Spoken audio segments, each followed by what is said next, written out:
Bonjour chers lecteurs, je m'appelle Lobé Ndiaye, je suis auteur. Aujourd'hui, je vous invite à découvrir mes deux romans, Sirène de la nuit et Une perle en éclats. Sirène de la nuit est publié en 2016.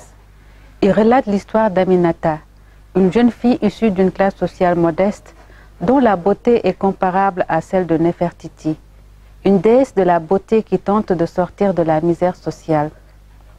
Vous savez, dans la mythologie grecque ou africaine, les sirènes sont des créatures mi-femmes, mi-poissons, et avec le charme irrésistible de leurs chansons, elles entraînaient les marins vers leur destruction sur les roches entourant leur île.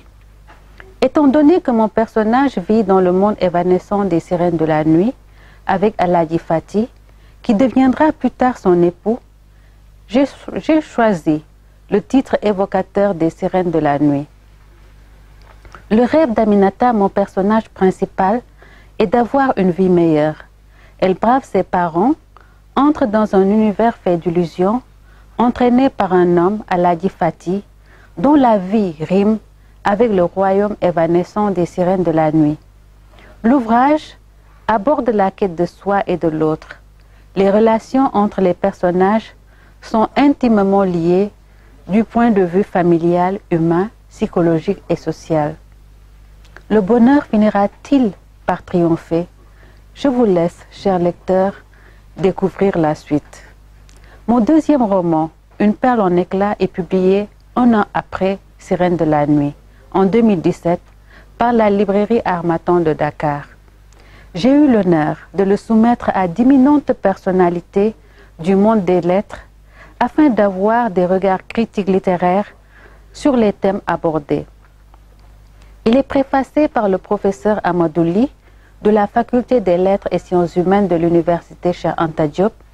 La postface est rédigée par M. Guy Lathiam, ancien secrétaire général du CIRTEF à Bruxelles, et la couverture, la quatrième, est assurée par professeur André-Marie Diagne Bonannée de la FASTEF. De quoi s'agit-il justement dans le roman? Sadia, une jeune Marocaine, épouse Alpha, un étudiant sénégalais. La petite Alimatou naît de leur union. Mais peu à peu, ce couple mixte est confronté à des difficultés liées à leurs différences culturelles, notamment à propos de l'excision, et leur entente se délite. Un roman sur les richesses et les contraintes du métissage et sur le combat des femmes qui luttent inlassablement contre la pratique de l'excision de Marrakech, appelée la Perle du Sud, la Terre Rouge, à Salija, un village du pays de la Teranga. D'autres motifs, tels la marginalité à travers les enfants de la rue, le relativisme culturel ou encore le maintien des filles à l'école, la protection de l'environnement sont également traités à travers Une perle en éclats. Le cadre physique, dominé par la mer et la ville, traduit les états d'âme de mon héroïne Sadia, historienne et artiste plasticienne, et son fort désir de liberté et de pureté. À très bientôt, chers lecteurs. Chers lecteurs, je vous invite également à découvrir mes deux romans en vous souhaitant une bonne lecture.